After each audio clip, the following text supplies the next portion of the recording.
El verano de 2020 fue diferente a cualquier otro que hubiera conocido. Una vasta extensión sombría donde el mundo parecía encogerse y el tiempo alargarse. Nuestra comunidad se había cerrado de una manera que se sentía casi bíblica, una plaga de aislamiento. Las calles estaban desiertas, los parques fantasmas, y la esencia misma de la interacción humana parecía una reliquia de una era olvidada. La ciudad en la que vivía no fue muy golpeada por el COVID, pero ciertamente actuó como si lo hubiera sido. Los trabajos se disolvieron de la noche a la mañana, y en general, a todos se les dijo que se quedaran en casa. Y esto fue solo durante los primeros 3 meses. La fiebre de la cabaña me tenía rascando las paredes de mi cordura, y lo único que no estaba explícitamente prohibido era caminar. Así que caminé. Caminé por los suburbios, por parques, por los bosques justo fuera de la ciudad, esperando que los árboles ofrecieran algún consuelo frente al silencio opresivo. Las pocas tiendas que se permitía abrir se convirtieron en destinos regulares, y si no necesitaba ir a la tienda, simplemente deambulaba, explorando sin rumbo fijo. Honestamente, esa caminata rápidamente se convirtió en la idea de hacer senderismo. Necesitaba estar al aire libre, y esta era la única manera en que podía hacerlo. Una semana se derretía en la siguiente. Los senderos se convirtieron en mi santuario. Para cuando pasó un mes, ya había mapeado rutas en mi mente, cada nuevo camino ofreciendo un respiro de la sofocante sensación de confinamiento. Encontré una alegría particular en el ritmo de mis pasos contra el suelo del bosque, el susurro de las hojas como murmullos de un mundo más indulgente. Conforme avanzaba el verano, sentí la picazón por algo más, un desafío, una prueba, un sendero lo suficientemente largo como para sentirlo como un verdadero viaje. La mayor parte de mis caminatas las hacía alrededor de la ciudad, pero al adentrarme en los bosques y las colinas, supe que quería cambiarlo por la naturaleza salvaje. Fue entonces cuando decidí enfrentar mi caminata más larga hasta ese momento, un bucle de 16 kilómetros que me llevaría al corazón de la nada. Me desperté temprano, el sol apenas comenzando a iluminar un mundo todavía envuelto en rocío matutino. El estacionamiento del inicio del sendero estaba vacío, el silencio amplificando mi nerviosa emoción. Esperaba que estuviera bastante concurrido, pero en cuanto vi ese estacionamiento desierto, supe que sería el único allí. Preparé mi equipo meticulosamente. Agua, bocadillos, un botiquín de primeros auxilios y un mapa. Miré a mi alrededor, notando la ausencia de cualquier otro vehículo, y mis pensamientos titilaron con un recordatorio de tener precaución. Una travesía solitaria en la naturaleza requería vigilancia. Al principio me emocionaba, pero cuanto más lo pensaba, más me dejaba llevar por la preocupación. ¿Y si me rompía el tobillo? ¿Y si me caía y me golpeaba la cabeza? Estaba solo. De cualquier manera partí con un paso enérgico, el ritmo de mis pies en el sendero convirtiéndose en un consuelo familiar. A 4,5 kilómetros, casi 5 kilómetros de la caminata, la soledad se convirtió en mi amiga, ya no en mi enemiga. La mañana pasó al mediodía, y estaba disfrutando cada segundo de la experiencia. Me permití vagar un poco, entregándome a una falsa sensación de seguridad. Los bosques eran densos e implacables, y pronto me encontré saliéndome del sendero hacia una parte inexplorada del bosque, un territorio que parecía tanto extraño como intrigante. Un pico de piedra se elevaba sobre la línea de árboles, y cuanto más caminaba hacia él, más quería acercarme y verlo por mí mismo. Por lo que podía ver, tendría que desviarme del sendero por unos 3,5 kilómetros, caminar en línea recta hacia esa formación montañosa. El terreno estaba bastante despejado, solo colinas polvorientas con algunos grupos de árboles aquí y allá. Sabía que, a un nivel básico, sería una mala idea, pero me sentía confiado, así que simplemente continué con mi misión. Fue en esta parte desolada del bosque donde noté por primera vez la rareza. Un par de zapatos gastados tirados cerca de la base de un barranco, sus cordones enredados como un cajón desordenado. Junto a ellos un par de camisas dobladas ondeaban con la brisa. Mi curiosidad se despertó, pero lo desestimé como restos de excursionistas que simplemente se habían divertido demasiado. Continué hacia el distante pico de montaña que había captado mi atención antes. El terreno se volvía cada vez más accidentado, y la extrañeza de la ropa abandonada parecía desvanecerse en el fondo mientras me concentraba en esa cima dentada frente a mí. Fue entonces cuando noté algo peculiar en la tierra, líneas extrañas y patrones, casi como si algo hubiera sido arrastrado por el suelo. Mi curiosidad inicial se transformó en inquietud, mientras esas líneas se extendían cada vez más, yéndome lejos de cualquier rastro reconocible y más profundo en la naturaleza salvaje. ¿Qué podían ser? Pensé al principio que tal vez serpientes o gusanos, pero había demasiadas ranuras. Tendría que haber docenas de ellos para hacer todo eso. Luego pensé que quizás era alguna característica vegetal, pero nada tenía sentido. Lo único que podía imaginar eran plantas rodadoras. Miré a mi alrededor, pero no vi ninguna. Mi sentido de la aventura comenzó a desvanecerse mientras seguía esas perturbadoras marcas. Mis pasos suaves sobre el terreno desigual. Las líneas se retorcían y giraban, llevándome por un camino que parecía estirarse hasta el infinito. Después de lo que parecieron 2,5 kilómetros, finalmente vi movimiento a lo lejos. La vista hizo que mi corazón latiera con una mezcla de miedo y curiosidad. Miré hacia abajo, a mis botas, para asegurarme de que esas pequeñas y extrañas líneas aún estaban allí, anidadas en el borde de un terraplén. Me atreví a asomarme por encima. Allí, a lo lejos, los vi. Hombres, polvorientos y sucios, reunidos en lo que parecía ser un círculo ceremonial improvisado a lo largo de esa cresta. Sus ropas estaban desgarradas, sus rostros oscurecidos por la mugre y las sombras. Se movían con una precisión deliberada, casi ritual, levantando bloques de cemento sobre sus cabezas en un movimiento repetitivo. Los bloques tenían algo escrito, pero estaban demasiado lejos para que pudiera descifrarlo. Mi pulso se aceleró al observar aquel espectáculo, un nudo de temor apretándose en mi estómago. Los hombres cantaban al unísono, sus voces un murmullo bajo que parecía resonar con la tierra mientras levantaban los bloques una y otra vez. El líder, o lo que parecía ser el líder del grupo, caminaba entre ellos, una figura esbelta y amenazante que blandía un objeto fino y afilado. Golpeaba sus espaldas y pechos con él, provocando que la sangre brillara bajo la luz intensa del sol. ¿Qué demonios era todo esto? Continuaron esforzándose, levantando el bloque mientras el líder los azotaba con su látigo. Solo vestían pantalones y shorts, sin zapatos ni camisetas. Entonces recordé la ropa abandonada más cerca del sendero. El misterio comenzaba a tener sentido. El resto de esto me sacudió hasta lo más profundo. Sentí un sudor frío aparecer en mi frente. Los gritos de dolor de los hombres perforaron el inquietante silencio de la naturaleza. Un escalofrío de horror recorrió rápidamente mi espina dorsal.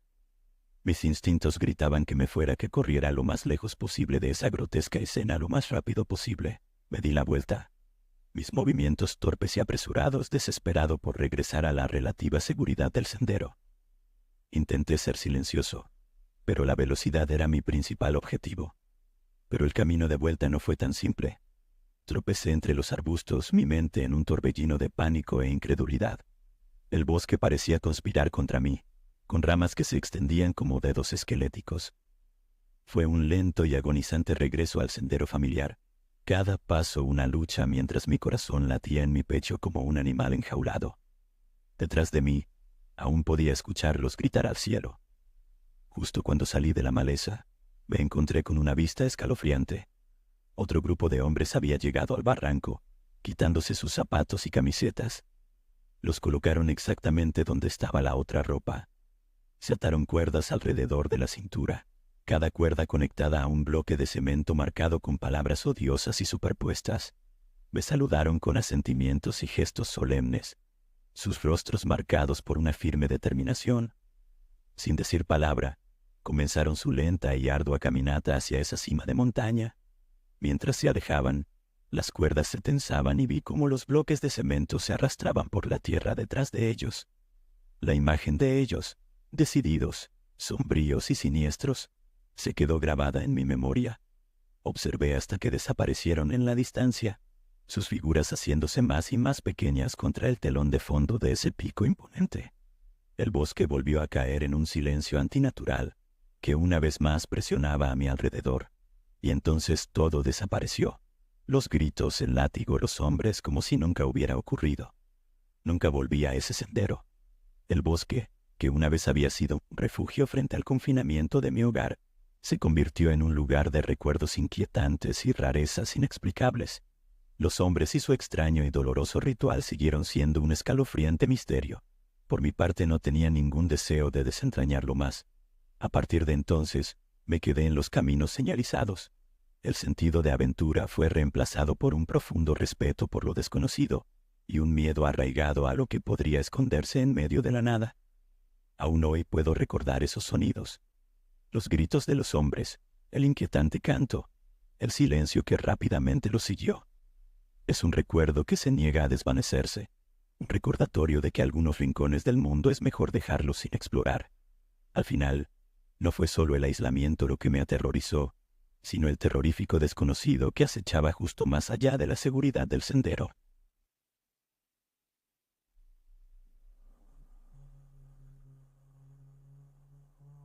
Mi infancia transcurrió entre el húmedo y verde abrazo de un pequeño pueblo del medio oeste, donde la lluvia era tan regular como las campanas de la iglesia los domingos.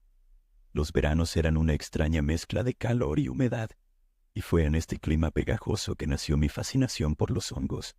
Me autoproclamé micólogo, dedicando los fines de semana a la interminable búsqueda de hongos. El descubrimiento de una nueva especie, rara, exótica o simplemente extraña, era una emoción que ningún videojuego o aula podía replicar para mí. Empecé en mi propio jardín una mañana, mientras corría hacia la parada del autobús. Miré hacia abajo y vi una bola de esporas asomando entre las hojas de césped. Literalmente no lo podía creer. Me obsesioné y comencé a hurgar en los pequeños bolsillos de bosque alrededor de mi ciudad. Todos ellos tenían algo que enseñarme, y en el transcurso de un año, conocí a la mayoría de las especies locales. El cementerio del pueblo, aunque inusual, se convirtió en uno de mis lugares favoritos para buscar. Era una pequeña parcela, tal vez unas pocas hectáreas, situada dentro de un parche más grande de bosque. El cementerio en sí estaba meticulosamente cuidado, pero los bosques circundantes contaban otra historia. Salvajes e indomables, proporcionaban un ambiente perfecto para que los hongos prosperaran. Y así, encontré consuelo y aventura entre las lápidas, siempre en busca del próximo gran hallazgo. Los encargados del cementerio estaban acostumbrados a verme. Sabían que era inofensivo, así que tenía vía libre para deambular por los caminos. Una mañana de verano, justo después de una tremenda tormenta, salí con una gran bolsa colgada al hombro y una profunda sensación de anticipación. La tormenta había transformado el mundo en un paraíso empapado. Sabía que ese día encontraría una abundancia de hongos. El aire estaba cargado con el olor de tierra húmeda y hojas en descomposición, una fragancia que para mí era tan embriagadora como cualquier perfume. No podía esperar para ensuciarme las uñas mientras llenaba mi bolsa con un glorioso hongo tras otro. Me adentré en ese cementerio. Hice mi escaneo habitual del área, pero no vi nada de inmediato. Decidí saltarme el cementerio y revisarlo en mi camino de regreso. Así que recorrí el cementerio cubierto de césped y me dirigí hacia la cerca trasera. Sin embargo, cuando me acerqué a esa cerca, noté que algo estaba mal. El terreno, normalmente impecable, estaba lleno de basura, latas de cerveza, trozos de papel y otros escombros. Estaba desconcertado. El cementerio era un terreno sagrado meticulosamente mantenido. Incluso el bebedor ocasional que se encontrara allí sería rápidamente expulsado. Lo atribuía a que tal vez la tormenta había arrastrado la basura de otro lugar. Aunque me inquietaba que la mitad de los escombros estuviera dentro del cementerio y la otra mitad justo fuera de la cerca. Alguien claramente había organizado una fiesta a un lado o al otro, y luego había dejado el desastre para que otros lo limpiaran. Salté la cerca como de costumbre, el metal frío contra mis palmas. El bosque tenía un silencio peculiar esa mañana, roto solo por el ocasional chirrido de mis botas en la hierba embarrada. Zigzagué entre los árboles, mis ojos escaneando en busca de los familiares sombreros y tallos de mis objetivos. Los hongos eran abundantes esa mañana. Cada grupo parecía llamarme más y más adentro del bosque. Pronto llegué al borde de la colina, donde normalmente descendía hacia el prado, pero hoy me detuve para examinar una extraña pila de objetos. Ropa descartada, un montón de latas de cerveza y algo que parecía un manojo de bolsas de plástico. Era el tipo de basura que se sentía ajena en un lugar como este, fuera de lugar, ominosa. Miré nerviosamente a mi alrededor, pero impulsado por mi compulsión de buscar, Aparté esa extraña visión de mi mente y seguí adelante. En retrospectiva fue una decisión muy tonta. Este pequeño bosque fuera del cementerio conducía a un arroyo que corría justo fuera de la ciudad. No había nadie en esta área. No había senderos ni caminos para pasear perros. Literalmente nunca había visto a nadie más por aquí. La repentina evidencia de alguien bebiendo cerveza debería haber sido una señal de advertencia enorme para mí, pero continué. El prado se extendía ante mí, la hierba exuberante y salvaje. Pronto mis ojos se fijaron en un grupo de grandes boletus marrones, tesoros que rápidamente y con entusiasmo comencé a recolectar. El tiempo se desvaneció mientras seguía los hongos cada vez más adentro del prado. Su presencia casi hipnótica. Mi habitual sentido de la dirección y la precaución se desvanecieron mientras me sumergía completamente en la búsqueda. Estaba cubierto de tierra y barro hasta los codos mientras correteaba por el pastizal. No fue hasta que finalmente levanté la vista que me di cuenta de lo lejos que había llegado. El terreno, antes familiar, se había vuelto extraño para mí. Me encontraba frente a una hoguera carbonizada, sus piedras ennegrecidas y manchadas con restos de antiguas llamas. Alrededor de esa hoguera había varios objetos, una bolsa vacía, algunas botellas de cerveza más y pequeñas figuritas de madera dispuestas en un patrón extraño. Lo más inquietante de todo era el tablero de Ouija parcialmente quemado que yacía en el centro. Los bordes exteriores estaban chamuscados y rizados, pero el centro, el corazón del tablero, permanecía intacto. Me miraba fijamente, con el planchet descansando en su centro como una sombría invitación. Sentí un escalofrío recorrer mi columna vertebral. Los hongos, aunque aún abundantes, ya no parecían atractivos. Reconocí en ese momento que algo andaba muy mal. Los restos de esa hoguera y el tablero de Ouija simplemente se sentían fuera de lugar, como evidencia de algún tipo de crimen en el que había tropezado. Mis instintos me susurraban que debía dar la vuelta, pero el atractivo de esos hongos era demasiado fuerte. Continué hacia el arroyo, mis ojos mirando nerviosamente a mi alrededor. Más adelante, podía ver un enorme porcini que quería agarrar antes de regresar a casa. Cuando llegué a la última pendiente antes del arroyo, la escena que me encontré fue tanto horripilante como surrealista. Un hombre estaba de pie en el agua poco profunda, lavándose la cara. Su ropa estaba rasgada y cubierta de lo que parecía ser sangre seca. El arroyo estaba turbio, pero las manchas carmesí eran inconfundibles. Su cuerpo era delgado y nervudo, cubierto de tatuajes de prisión que serpenteaban por sus extremidades como venas oscuras. Continuaba lavándose en el arroyo de espaldas a mí. Me recordó al sucio vagabundo de la vieja película de Denis la amenaza. Pelo largo y grasiento, sucio, simplemente fuera de lugar y extraño. Lo observé durante más tiempo del que debería, atrapado por el shock del momento. También entendía que esto no era una película. Yo era un niño, y él un hombre. Si decidía hacerme daño, probablemente lo lograría. Mi corazón comenzó a latir con fuerza, resonando en mis oídos. Me congelé sin saber si debía gritar o simplemente retirarme. Antes de que pudiera reaccionar, el hombre giró la cabeza. Sus ojos atraparon el resplandor del sol de la mañana. Nuestras miradas se cruzaron. Vi una chispa de furia salvaje y frenética en sus ojos. Parecía tan sorprendido de verme como yo a él. Casi me hizo reír en ese momento, y por un segundo pensé que tal vez este tipo podía ser normal, que todo este intercambio podía ser normal y que quizás me salvaría. Sin decir una palabra, salió corriendo del agua y comenzó a perseguirme cuesta arriba. El pánico surgió en mí al darme cuenta de lo equivocado que estaba. Dejé caer mi bolsa de hongos. Su peso ya no me importaba. Corrí cuesta arriba hacia la cerca del cementerio, el único santuario que se me ocurría. La distancia parecía insuperable. Cada respiración ardía en mis pulmones. Miré hacia atrás y vi la figura demacrada del hombre acercándose lentamente a mí. Sus ojos estaban llenos de furia. Sus gritos eran crudos y primales, resonando entre los árboles. ¿Por qué demonios estaba gritando? Me aterrorizaba. Realmente pensé que me orinaría en ese momento. Aún así, la desesperación me impulsaba hacia adelante. Rogué a Dios que no pudiera mantener el ritmo en la subida. Sus aullidos se volvieron más fuertes. Una banda sonora escalofriante para mi desesperada huida. Su rabia era palpable. Cada grito un recordatorio del peligro que me perseguía. Mis piernas ardían. Mi mente era un torbellino de terror. Me esforcé más. Mis pies apenas tocaban el suelo mientras alcanzaba la cima de la colina. Miré por encima del hombro y vi que mis oraciones habían sido respondidas. No podía mantener el ritmo en una inclinación tan empinada. No perdí tiempo y seguí corriendo hacia la cerca. Esa era la última oportunidad real de que pudiera atraparme. Pude ver el alambre de la cerca a través de las ramas de los árboles. Con un último estallido de energía, me impulsé por encima de ella, mis manos raspándose contra el metal áspero. Aterricé del otro lado con el corazón latiendo con fuerza, y al mirar hacia atrás el hombre ya no estaba.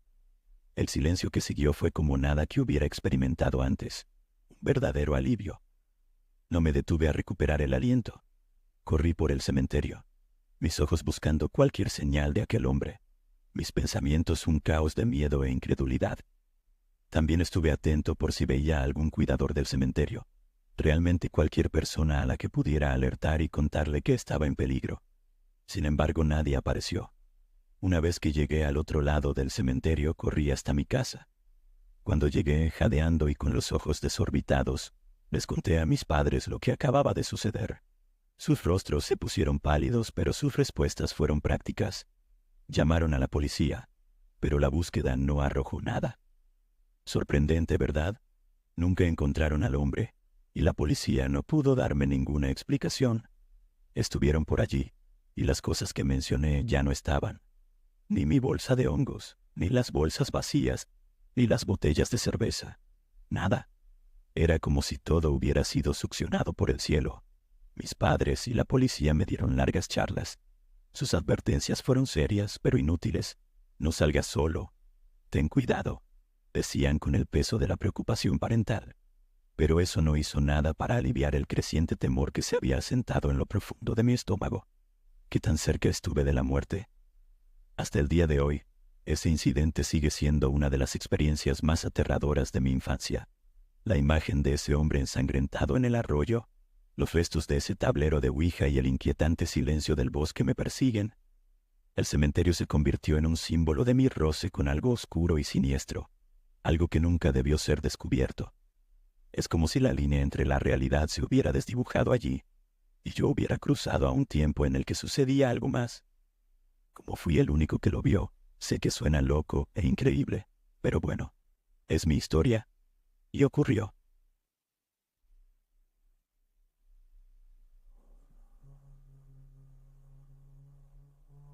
En 2006 estaba conduciendo un camión con plataforma. Recogí una carga de materiales de construcción en una zona rural de Tennessee. Mi memoria ahora está bastante borrosa, pero quiero decir que fue entre Memphis y Nashville, más cerca de la intersección de los límites estatales de Mississippi, Alabama y Tennessee. Solo era material aleatorio para una casa. Paneles de yeso, techos y un montón de pisos preempacados. Tuve que usar todas las correas de amarre que tenía para evitar que se deslizaran de la parte trasera. Se requerían lonas, así que até todo. Cubrí la carga con las lonas y salí del lugar de carga. A unos 8 kilómetros en la carretera, en medio de la nada, en una carretera de 2 carriles entre el bosque, noté que mi lona estaba ondeando con el viento. Encontré un arcén amplio y me detuve para arreglarla. Me di cuenta de que había hecho un mal trabajo al cubrir esta carga, y decidí rehacerlo al costado de la carretera en ese momento. Desaté todas las correas elásticas, quité las lonas y las enrollé de nuevo. Subí nuevamente a la carga y comencé a desenrollar las lonas. Fue entonces cuando vi a un tipo caminando por la misma carretera en la que yo estaba, acercándose a mi camión. Este tipo claramente estaba pasando por un mal momento, con las manos vacías, desaliñado y con una mirada perdida en los ojos. Tomé nota de mi ubicación, recordando que estaba a unos 16 o 32 kilómetros y medio en lo profundo de un bosque público, abriéndome camino hacia el lugar de entrega. No había casas ni cabañas por aquí. Tal vez podría haber excursionistas o campistas, pero de cualquier manera este tipo estaba solo en la carretera, lo que claramente indicaba que algo andaba mal. No le di más vueltas, aparte de estar atento a él, porque nuevamente estaba en medio de la nada. Continué con lo que estaba haciendo. Cuando terminé de colocar las lonas, bajé para empezar a enganchar las correas elásticas de nuevo. En ese momento, este hombre ya estaba lo suficientemente cerca como para que le prestara más atención. Tomé mi barra de cabrestante y la dejé en el remolque donde estaba trabajando, por si acaso.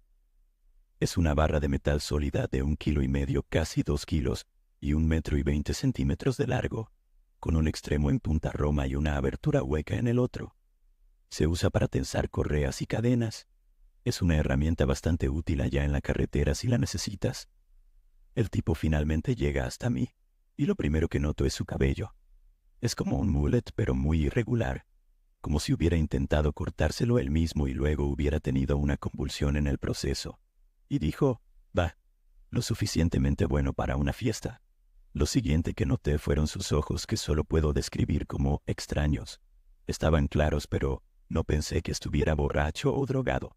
Simplemente me dio la impresión de que el ascensor no subía hasta arriba, si sabes a lo que me refiero.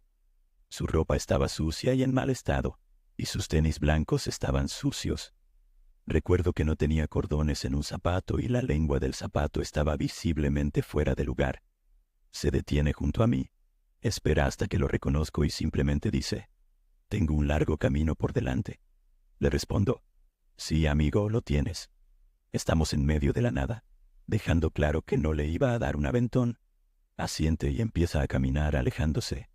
Se detiene a la altura de la puerta del conductor de mi camión, se da la vuelta y regresa hacia mí. Repite lo mismo. Tengo un largo camino por delante. En ese punto, le explico que no puedo darle un aventón, que mi seguro no lo cubriría. Me disculpo por no poder ayudarle más. Parece aceptar esto, se da la vuelta y se va. Espero a que se aleje un poco de mi camión y luego empiezo a trabajar para terminar de ajustar la lona. Aún mantengo un ojo sobre él. Sigue alejándose y mientras pongo la última de las correas elásticas, miro para ver dónde está.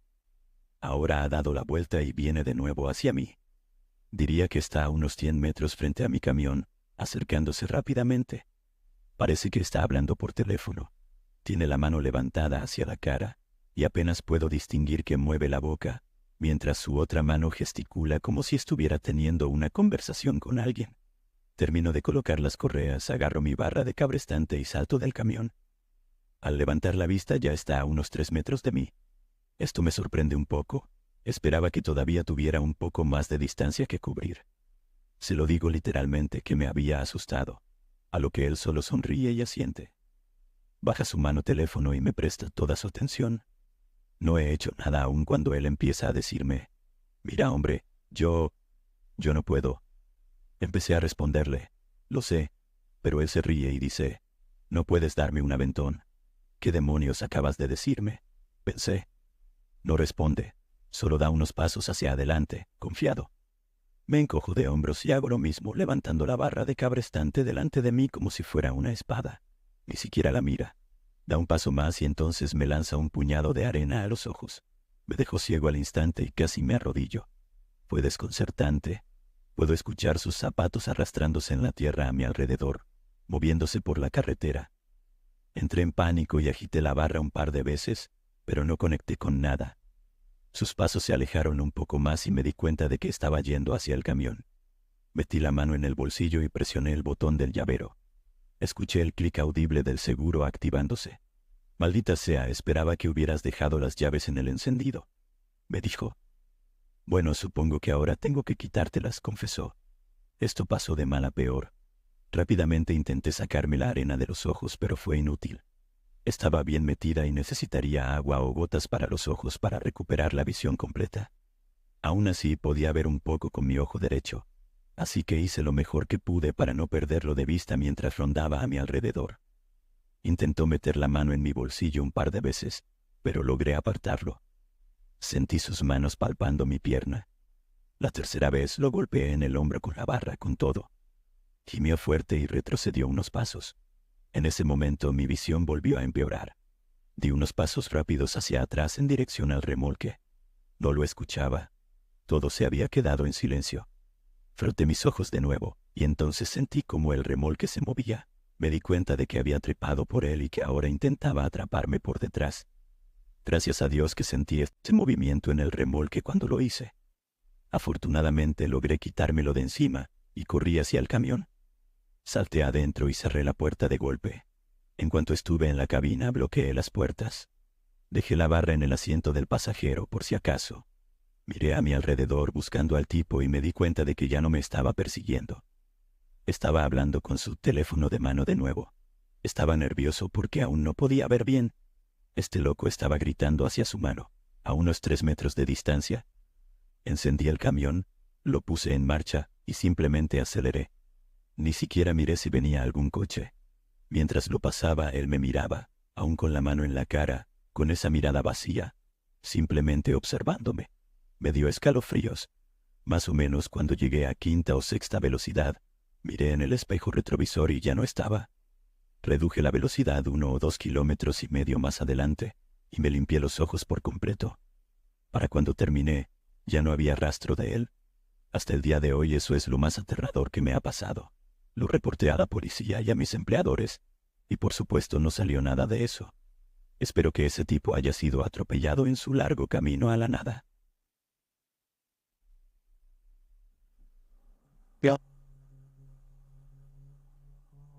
Estaba conduciendo un camión modificado como un gran autobús en los desiertos del centro de Australia.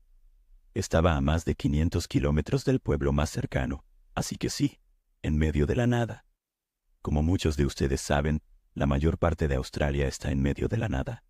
La mayoría del continente es inhabitable y se desaconseja incluso viajar por allí. El 80% de nuestra población vive en zonas costeras, así que si decides conducir por el interior, realmente solo te encontrarás con otros conductores, no con pueblos. Estaba en un viaje de 5 días para recoger a algunas mujeres ancianas aborígenes y llevarlas a hacerse sus chequeos de salud de Women's Business, negocios de mujeres, exámenes de Papa Nicolau, mamografías, etc. Todo esto es muy necesario para estas mujeres, pero no tienen acceso a ese tipo de servicios en las áreas donde viven. Hay médicos, pero muy básicos. No están preparados para brindar tratamientos de salud femenina.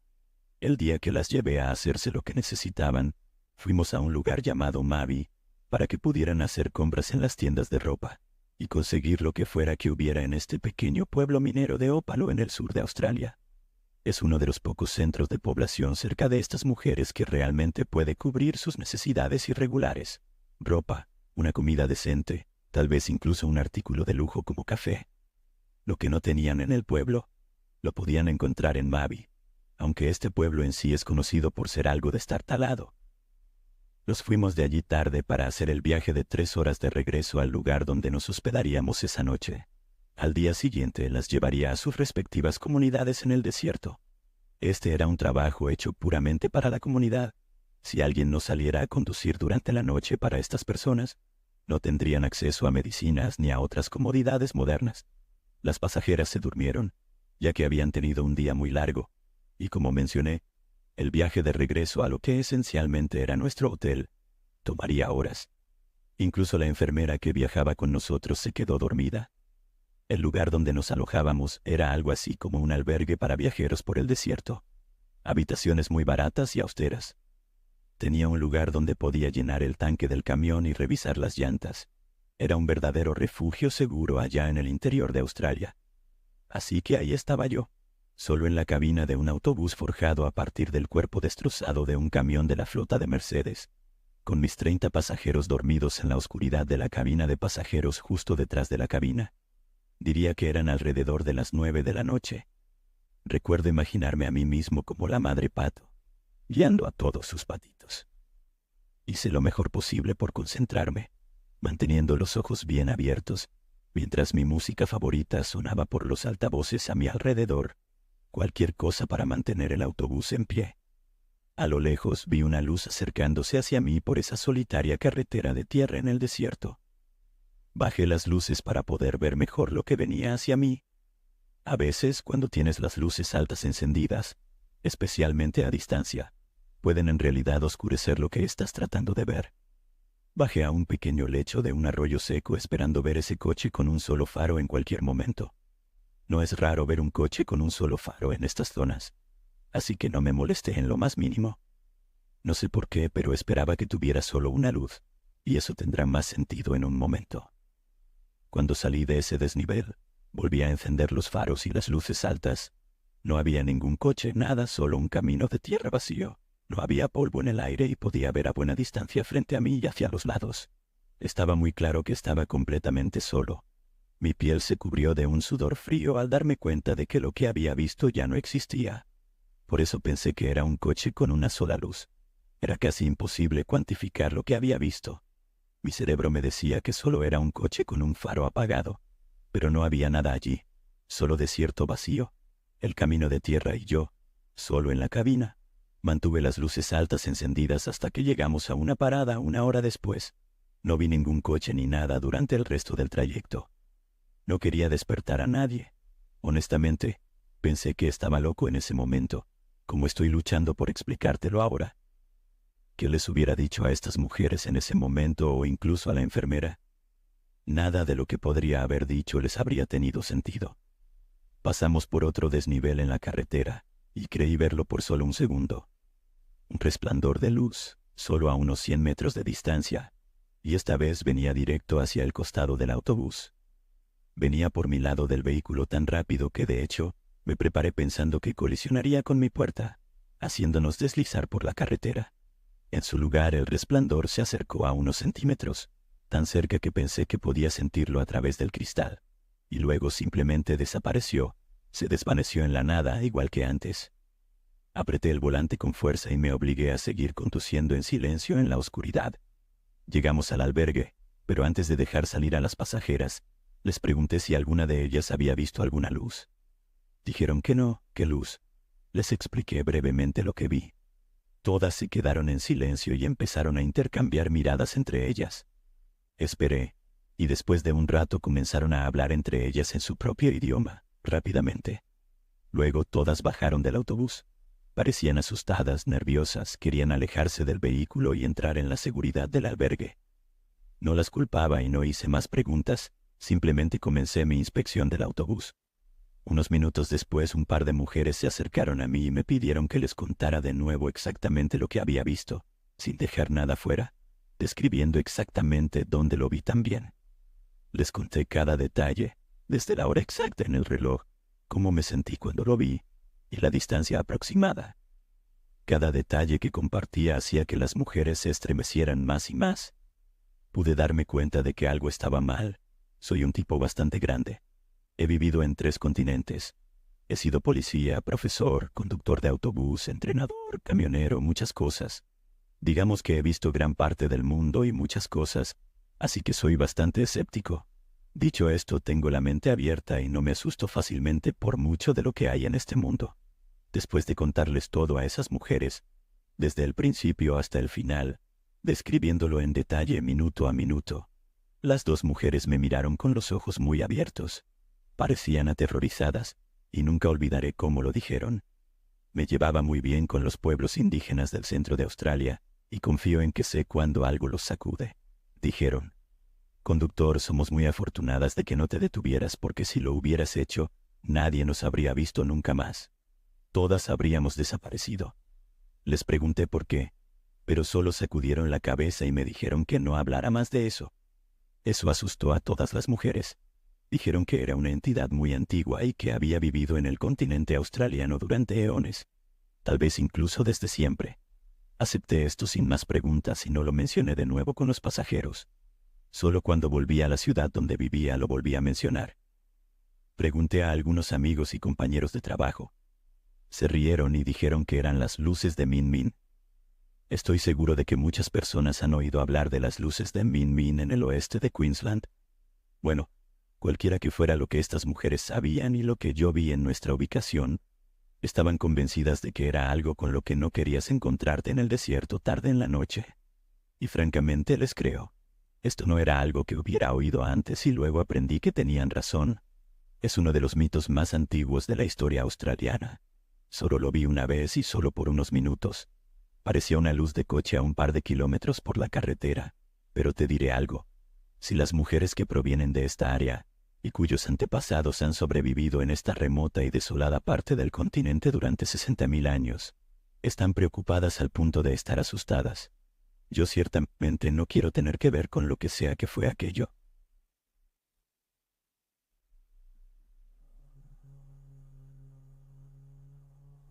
Tuve que conducir de vuelta a casa desde DC hasta un lugar perdido en Kansas después de terminar mi servicio activo. No tenía más que mi coche, algo de ropa y el viejo revólver de servicio de mi difunto abuelo. No pude salir de la base hasta alrededor de las 5 de la tarde, lo que me llevó a estar en West Virginia ya de noche. Mi GPS decidió guiarme entre carreteras a través de algunos caminos secundarios, y de repente dejó de funcionar. No tenía señal de celular ni GPS, y estaba oscuro en pleno campo. Pensé que lo mejor sería pasar la noche allí y por la mañana orientarme con mi atlas. Me salí de un camino de tierra, cerré las puertas, puse los parasoles en las ventanas y traté de dormir. Era un buen coche para dormir, y realmente extraño ese auto hasta el día de hoy. Apenas estaba empezando a quedarme dormido cuando escuché pasos en la grava. Nuevamente estaba en medio de la nada, en el fin del mundo. No sabía qué pensar al principio. Mi primer pensamiento fue que debía ser un animal, pero cuanto más escuchaba, menos entendía qué era. Me incorporé. Definitivamente era algo de 2 patas, y definitivamente se estaba acercando. Revolví en busca de mi arma sin mirar, mientras intentaba espiar a través de los parasoles para ver si podía detectar algo. Estaba completamente oscuro afuera. No podía ver nada, solo las estrellas arriba, pero no había luna, solo árboles altos y espeluznantes en todas direcciones. Entrecerré los ojos para ver algún movimiento, pero no había ni bichos en el aire. Toda la vida silvestre estaba en silencio, y todavía podía escuchar los pasos alrededor de mi coche. Primero alguien tiró de la manija trasera del lado del pasajero, luego la del conductor, luego la trasera del conductor y por último, la del maletero. Silencio. Esperaba que pensaran que el coche estaba abandonado y se largaran. Mi corazón latía con fuerza en la garganta, y mi mano apretaba el revólver con fuerza. Mi verdadera salvación detrás de todas estas puertas cerradas. Sabía en mi corazón que ese tipo probablemente estaba a punto de romper una ventana. Había una buena posibilidad de que estuviera a punto de volarle la cabeza también. Ya había llegado a esa conclusión. Estaba decidiendo si debía llamar a la policía o simplemente largarme de allí. Armé el revólver y tan pronto como hizo clic, hubo un golpe en el cristal trasero. Arranqué el parasol y vi a un hombre con una camisa de cuadros abierta, golpeando mi ventana con los puños, con unos ojos que solo había visto en un conejo justo antes de ser sacrificado, completamente aterrorizado. Quienquiera que fuera estaba asustado, como si necesitara desesperadamente entrar en el coche. Nos miramos a los ojos, y él simplemente comenzó a gritar, no palabras, solo gritos. Así que inmediatamente le grité que le volaría la cabeza si no se largaba ahora mismo. Corrió hacia la parte trasera del coche. Levanté el arma y se la mostré para que supiera que no estaba bromeando. La vio, se detuvo en seco y comenzó a suplicarme que lo matara. Miró detrás de él, y no hay nada allí, así que el tipo tiene que estar borracho o drogado. Volvió a golpear el cristal gritando, señalando el arma y luego señalando por encima de su hombro. Aunque un par de veces señaló directamente a su propia cabeza. Era una locura. Solo quería alejarme de él. Recuperé el aliento, me subí al asiento del conductor, arranqué el coche para alargarme de allí. De repente mi ventana se rompió en pedazos, y el tipo estaba agarrándome tratando de sacarme del coche. Fue increíble. Estaba aterrorizado. Me sentía torpe mientras atravesaba la ventana. Caí al suelo, y el tipo empezó a patearme. Me estaba dando una paliza. Estaba intentando desesperadamente encontrar mi arma. La había dejado caer en el caos. No la veía por ninguna parte y estaba oscuro. El tipo me pisoteaba las manos y me golpeaba en la cabeza. No podía creer lo rápido que todo se había torcido.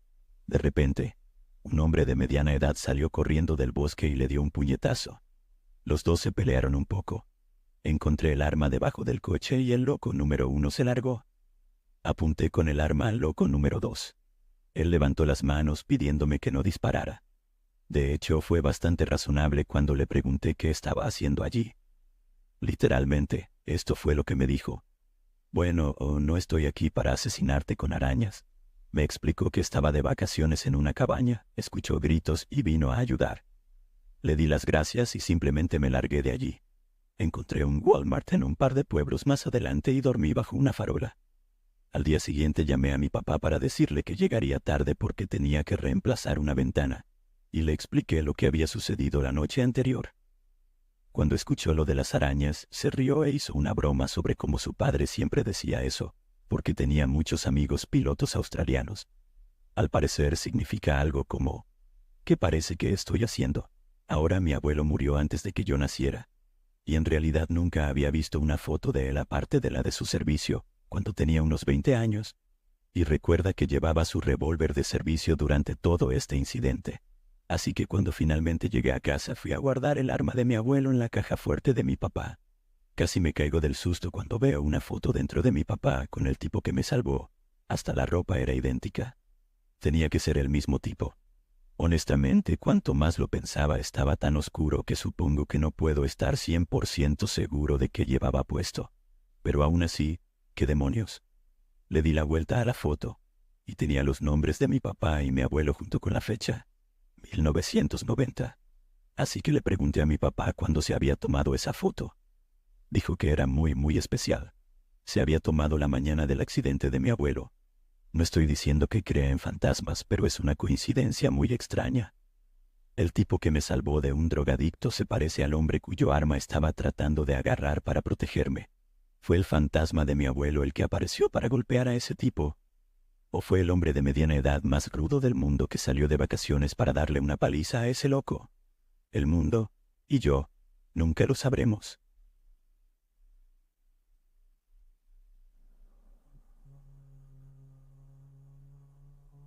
El día que decidí visitar a mi abuelo, como había hecho tantas veces antes, todo parecía normal. Me había preparado como siempre. Llené el tanque de gasolina, empaqué un par de mudas de ropa, algo de comida para el camino, y con la energía del café recién hecho, partí en dirección a su pequeño y olvidado pueblo. Ese viaje, que conocía de memoria, solía ser una pausa agradable del caos de la ciudad. El pueblo de mi abuelo estaba en las profundidades del campo, alejado del bullicio, un lugar donde las casas se encontraban dispersas y las únicas luces por la noche eran las estrellas y la luna. Esa mañana, aunque no lo sabía en ese momento, algo no se sentía del todo bien. Tal vez fue la ligera bruma que cubría el horizonte mientras salía de la ciudad, o el hecho de que salí un par de horas más tarde de lo habitual. Pero, como todo el mundo, ignoré esa pequeña sensación en mi estómago. Después de todo, ¿qué podía salir mal? Solo iba a ver a mi abuelo, una rutina que había repetido docenas de veces. El viaje transcurrió sin incidentes al principio. El calor del verano era opresivo, y las cigarras inundaban el aire con su incesante canto. Las primeras 2 horas fueron tranquilas, conduciendo por la autopista, pasando por pequeñas ciudades que parecían iguales entre sí, como si el tiempo no las tocara. Sin embargo, algo cambió cuando, distraído por la música y la monotonía del viaje, pasé de largo una salida crucial. No me di cuenta de mi error hasta varios kilómetros después, cuando noté que el paisaje no se parecía en nada a lo que debería estar viendo. Sin embargo, confiado en que el GPS de mi teléfono me sacaría de allí en cualquier momento, seguí adelante sin mayor preocupación. Pronto me di cuenta de que había cometido un error más grave del que pensaba. La cobertura de mi teléfono desapareció, dejando mi GPS inútil, y las carreteras se volvieron cada vez más estrechas y menos transitadas. Me encontraba en una carretera secundaria, una de esas donde los árboles se cierran sobre el asfalto y apenas hay espacio para 2 coches. No había tráfico, ni casas, ni siquiera las habituales señales de granjas que uno suele ver en el campo. El aire parecía más pesado, como si algo invisible me apretara el pecho, pero traté de mantener la calma. Había salido de mi ruta antes. Siempre encontraba el camino de vuelta, así que no debería ser diferente esta vez. Después de lo que parecieron horas, vi a lo lejos un pequeño pueblo. No tenía nombre en el mapa, y no recordaba haber pasado por él en ningún viaje anterior. Mi intuición me decía que algo estaba mal, pero necesitaba ayuda. La gasolina no duraría mucho más, y sin señal de celular, no tenía otra opción más que detenerme. El pueblo era extraño desde el momento en que entré en él. Había algo inquietante en la quietud, en las calles vacías y las casas que parecían congeladas en el tiempo, como si la gente simplemente hubiera abandonado el lugar. Sin embargo, vi una pequeña tienda en la calle principal, con un cartel medio roto que apenas se mantenía colgado. Decidí estacionar frente a ella, aunque algo dentro de mí gritaba que no debería hacerlo. Al bajarme del coche sentí inmediatamente una presencia. No podía ver a nadie, pero sentía ojos sobre mí, como si el pueblo entero estuviera observándome, silencioso y expectante. Me dirigí a la tienda, y al abrir la puerta, un olor a humedad y polvo me golpeó en la cara. Adentro, el lugar estaba oscuro, con estanterías casi vacías. Un hombre mayor estaba detrás del mostrador. Sus ojos me siguieron mientras entraba, sin decir una palabra. «Buenas», le dije intentando sonar casual. «Estoy un poco perdido. ¿Podría decirme cómo volver a la autopista?» El hombre me miró durante lo que parecieron minutos antes de responder con una voz rasposa y lenta. «La autopista no está lejos, pero ya es tarde. No es buen momento para irte ahora». Su respuesta me dejó perplejo. Faltaban al menos un par de horas para el anochecer, pero su tono, esa advertencia implícita, me hizo sentir como si no tuviera otra opción. «Gracias», dije, más por reflejo que por cortesía, y me giré para salir de la tienda. Pero antes de que pudiera cruzar la puerta, escuché su voz de nuevo. «Si decides quedarte, hay una familia que podría alojarte. Mejor no sigas conduciendo». Algo en la forma en que lo dijo me heló. ¿Una familia? ¿Alojamiento? No iba a quedarme. Todo en mi interior me decía que debía salir de allí lo más rápido posible. Pero cuando salí de la tienda las cosas empeoraron. Frente a mi coche había una familia esperándome. 3 personas. Un hombre alto y delgado, una mujer con una sonrisa tan amplia que parecía forzada, y un chico que apenas levantaba la vista. Estaban allí, como si supieran que yo iba a salir en ese momento. Me quedé helado. El hombre fue el primero en hablar. «¿Te perdiste?» Su tono era cordial, pero había algo en su mirada que me incomodaba profundamente. Le expliqué brevemente que estaba buscando cómo regresar a la autopista, esperando que me dieran alguna indicación rápida y poder largarme de ese lugar extraño. Pero en lugar de ayudarme con indicaciones, el hombre me ofreció algo que no esperaba, una invitación. «¿Por qué no vienes a cenar con nosotros? Podrías quedarte la noche si lo necesitas», dijo, como si ya hubiera decidido por mí. Mi instinto me gritaba que no debía aceptar, pero algo en su tono me hizo dudar. No era una sugerencia, era casi una orden disfrazada de cortesía. Antes de que pudiera rechazar la oferta, el hombre ya estaba abriendo la puerta de mi coche, como si fuera algo completamente natural. No sabía qué hacer. La situación era tan extraña, tan surrealista, que me quedé paralizado por un momento. La mujer y el chico no dijeron nada. Solo me miraban con esa misma sonrisa vacía. Me subí al coche sin saber cómo reaccionar. Pensé que quizás lo mejor era seguirles la corriente, mantener la calma y no provocar ningún conflicto. «Es solo una cena», me dije. «Luego podré irme». Condujimos solo unos minutos hasta una gran casona de madera, de aspecto viejo y descuidado. La pintura se había desvanecido, y la maleza crecía sin control alrededor de la propiedad. Parecía más un lugar abandonado que una casa habitada, pero la familia actuaba como si fuera un hogar cálido y acogedor. Cuando entramos, el ambiente dentro de la casa no era mejor. El aire estaba viciado, como si no hubieran abierto las ventanas en años. Los muebles eran antiguos y polvorientos, y las paredes parecían teñidas de humedad. El lugar estaba lleno de pequeños detalles que lo hacían sentir fuera de lugar. Fotografías viejas colgadas en marcos torcidos, juguetes infantiles esparcidos por el suelo, pero no había niños pequeños a la vista. «Siéntate, la cena ya está lista», dijo la mujer señalando una mesa en el centro de la sala. No quería sentarme. No tenía hambre. De hecho, lo único que quería era salir de allí, pero algo en la forma en que lo dijo me hizo sentir que rechazar su oferta no era una opción. Me senté y me sirvieron un plato. La comida era extraña, no por su aspecto, sino porque no tenía sabor. Parecía como si estuviera comiendo algo sin vida, pero me esforcé en fingir que disfrutaba cada bocado. El hombre empezó a hacerme preguntas mientras comía, preguntas personales. ¿De dónde era? ¿A quién venía a visitar? ¿Tenía familia cerca? No quería responder, pero no veía una salida clara. La mujer seguía mirándome siempre con esa sonrisa inquietante, y el chico, que no había dicho ni una palabra, simplemente me observaba fijamente. Había algo en su mirada que me inquietaba profundamente.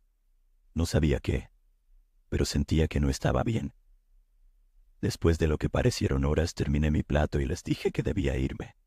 Pero en lugar de dejarme ir, el hombre insistió en que me quedara. «Es tarde ya», dijo. «No es seguro conducir a esta hora». Sentí que mi corazón empezaba a latir más rápido. Algo no estaba bien, lo sabía. La forma en que insistía, en que parecía no querer dejarme salir de esa casa, me hacía sentir que, si no me iba en ese momento, algo terrible podría suceder. Agradecí por la cena. Me levanté e intenté dirigirme hacia la puerta, pero el hombre se interpuso en mi camino. «Tenemos una habitación para ti», dijo, esta vez sin una pizca de amabilidad en su voz. Sentí un escalofrío recorrerme. Mi mente estaba en alerta máxima. «No, de verdad debo irme», insistí con firmeza, tratando de mantener la calma. Nos miramos a los ojos durante unos segundos eternos antes de que, finalmente, se apartara, permitiéndome salir. «Si insistes, pero recuerda, siempre puedes regresar», añadió con una sonrisa fría que me heló la sangre. Salí de la casa lo más rápido que pude, pero el chico y la mujer me siguieron hasta el coche.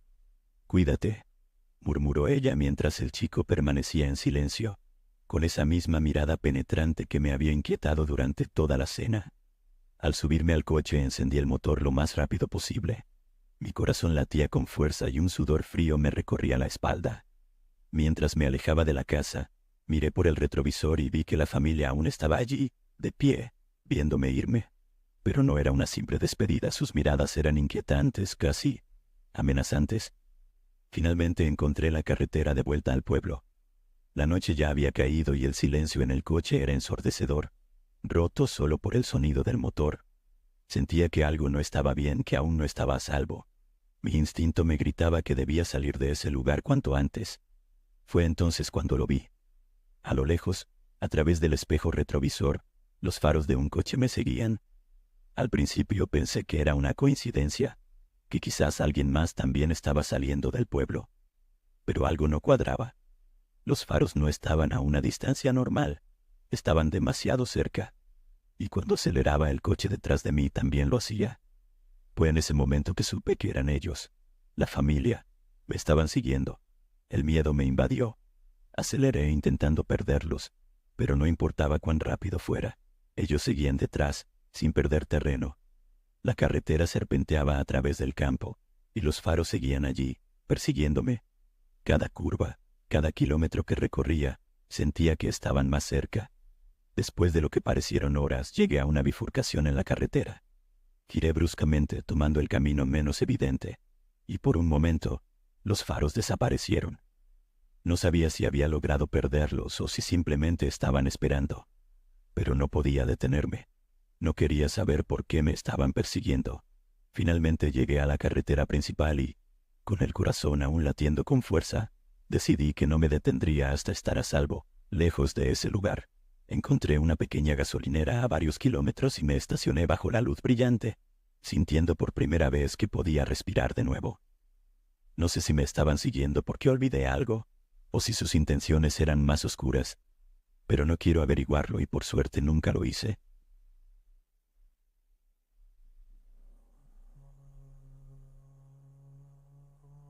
Trabajo como repartidor para una empresa de logística, un trabajo que, en su mayoría, es rutinario y monótono. Todos los días son casi iguales. Te dan una lista de direcciones, cargas la moto con los paquetes y sales a cumplir con las entregas. A veces tienes un destino en una zona que conoces bien, otras veces te mandan a lugares más remotos, pero en general, el trabajo sigue la misma estructura. O al menos así lo era hasta aquella noche. Era un día largo, uno de esos en los que el sol se había ocultado antes de que pudiera terminar todas mis entregas. Estaba exhausto, pero me quedaba un paquete más antes de poder regresar a casa.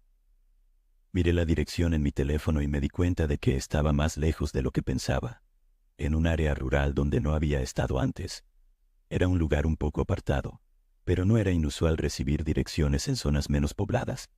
Mi GPS seguía funcionando, y aunque el cansancio me pesaba, decidí que cuanto antes terminara, antes podría descansar. El camino hacia la dirección comenzó a volverse más y más desolado a medida que me adentraba en lo que parecían campos interminables. Las luces de las casas desaparecían poco a poco, y las carreteras mal pavimentadas y oscuras apenas eran visibles bajo las luces de mi moto. Empezaba a notar que ya no tenía señal en el teléfono, pero como ya estaba cerca del destino, decidí seguir adelante. Ya no había vuelta atrás. La dirección final era una casa en medio de la nada.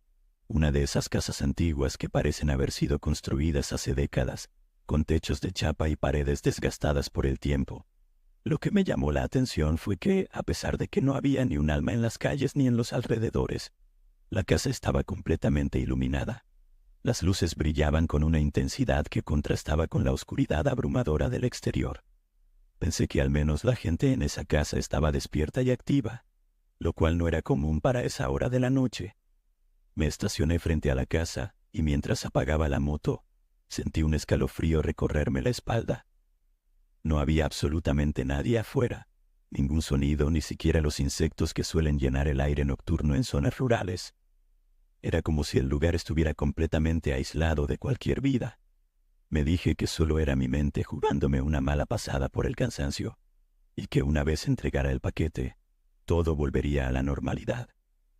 Tomé el paquete y caminé hacia la puerta principal.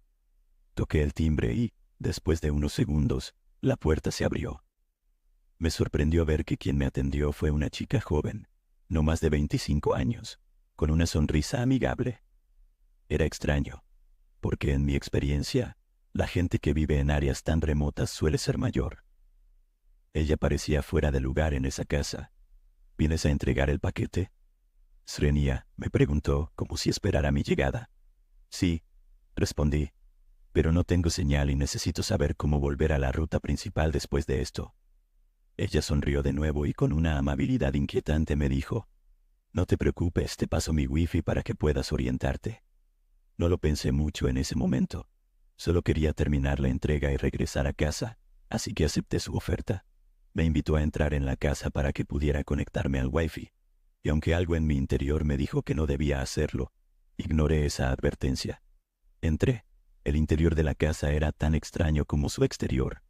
Aunque todo estaba impecablemente iluminado, había una sensación de vacío en el aire, como si a pesar de las luces, el lugar careciera de vida real. No había ruido, ni televisores encendidos, ni el sonido de una radio. Solo el eco de nuestros pasos resonando en las paredes. Ella me guió hacia una sala de estar donde había 5 hombres sentados. Todos me miraron en cuanto crucé el umbral de la puerta. Algo en sus miradas me hizo sentir incómodo de inmediato. Eran mayores que la chica, quizás en sus 30s o 40s, y tenían esa mirada de alguien que ha visto y hecho cosas que preferiría no contar. Su ropa era informal, camisetas y jeans, pero había algo en su postura y en la forma en que me observaban que me puso en alerta. Él es el repartidor, dijo la chica como si fuera una especie de presentación. No respondieron con palabras, pero asentaron todos a la vez, sin dejar de mirarme. No sabía qué hacer. La sensación de peligro era tangible en ese momento, pero estaba dentro de la casa, sin señal en mi teléfono y rodeado de personas que no conocía. Solo quería hacer la entrega y salir de allí lo antes posible. Intenté mantener la calma y ser educado. Gracias por dejarme usar el Wi-Fi, dije sacando mi teléfono para buscar la red. Uno de los hombres se levantó. No tan rápido, dijo con voz grave. Su tono me hizo sentir que no estaba haciendo una simple sugerencia. Antes de que pudiera reaccionar, los otros 4 hombres también se pusieron de pie. Sentí un nudo en el estómago, una mezcla de miedo y pánico, pero no sabía cómo salir de esa situación sin empeorar las cosas. La chica, que hasta ese momento había parecido amable, simplemente se sentó en una silla en la esquina de la habitación, como si fuera una espectadora en lo que estaba a punto de suceder. No dijo nada, no hizo ningún gesto, solo observó. Mis instintos gritaban que debía salir de allí, pero ya era demasiado tarde. El primer golpe vino sin previo aviso. Uno de los hombres me golpeó en el estómago con tanta fuerza que caí al suelo sin aliento. Intenté levantarme, pero antes de que pudiera reaccionar, otro hombre me pateó en las costillas. El dolor era insoportable, y el miedo creció con cada segundo que pasaba. Intenté gritar, pedir ayuda, pero estábamos en el medio de la nada. Nadie me escucharía. Me golpearon una y otra vez sin decir una palabra, como si todo estuviera planeado de antemano. No sé cuánto tiempo estuve allí, en el suelo, cubriéndome lo mejor que podía mientras me golpeaban. El dolor era todo lo que podía sentir. Perdí la noción del tiempo, y mi mente entró en un estado de confusión total. Me golpeaban, me pateaban y todo lo que podía pensar era en salir de allí. En algún momento sentí que alguien me levantaba, pero estaba tan aturdido que no podía reaccionar. Todo se volvió borroso. Y luego, oscuridad. Lo siguiente que recuerdo es despertarme en el medio de la carretera. No estaba en la casa ni rodeado por esos hombres. Estaba tirado en el pavimento, mi moto en un costado de la ruta, y una luz intensa que venía de una ambulancia iluminaba la escena. A mi alrededor había varios policías y paramédicos, todos hablándome, pero mi mente estaba nublada. El dolor seguía presente en mi cuerpo, pero no sabía exactamente qué había pasado. Un oficial me preguntó qué había sucedido. Le conté todo, desde el momento en que llegué a la casa, hasta los golpes, la chica y los hombres. Le expliqué cómo me habían atacado sin razón aparente. El oficial me escuchaba con atención, pero cuanto más hablaba, más notaba en su expresión que algo no encajaba. Fuimos a la casa que mencionaste, dijo después de que terminé de contar mi versión. No encontramos a nadie. No había señales de que alguien viviera allí. Esa frase me dejó helado. ¿Cómo que no encontraron a nadie? Yo estuve allí, había una chica, había 5 hombres. ¿Me atacaron? El oficial asintió lentamente. Encontramos restos de comida, latas de bebidas, pero no hay pruebas contundentes de que alguien más haya estado allí recientemente. No hay ropa, no hay vehículos. La casa está vacía. No podía creer lo que estaba escuchando. ¿Cómo podía ser que esa casa, llena de luces y personas, ahora estuviera vacía? Intenté procesar la información, pero era imposible. Había estado allí. Los golpes que sentía en mi cuerpo eran prueba de eso. Y sin embargo no había ninguna señal de los responsables. Los paramédicos me llevaron al hospital donde trataron mis heridas. No eran graves, pero el trauma emocional era algo que no se podía curar con unas vendas y analgésicos. Durante días no podía dejar de pensar en lo que había sucedido. Intentaba recordar cada detalle, pero todo se volvía confuso. Los rostros de esos hombres, la chica, el silencio de la casa, todo parecía difuso, como si fuera parte de una pesadilla. La policía continuó investigando, pero no encontraron ninguna pista que los llevara a los responsables. Nadie sabía quiénes eran esas personas, ni por qué me habían atacado. Con el tiempo la investigación se cerró por falta de pruebas, pero las preguntas seguían rondando en mi cabeza. ¿Me habían seguido después de dejarme inconsciente? ¿Me habían llevado a la carretera a propósito? ¿O simplemente me habían dejado para que muriera? Y lo más inquietante de todo, ¿por qué?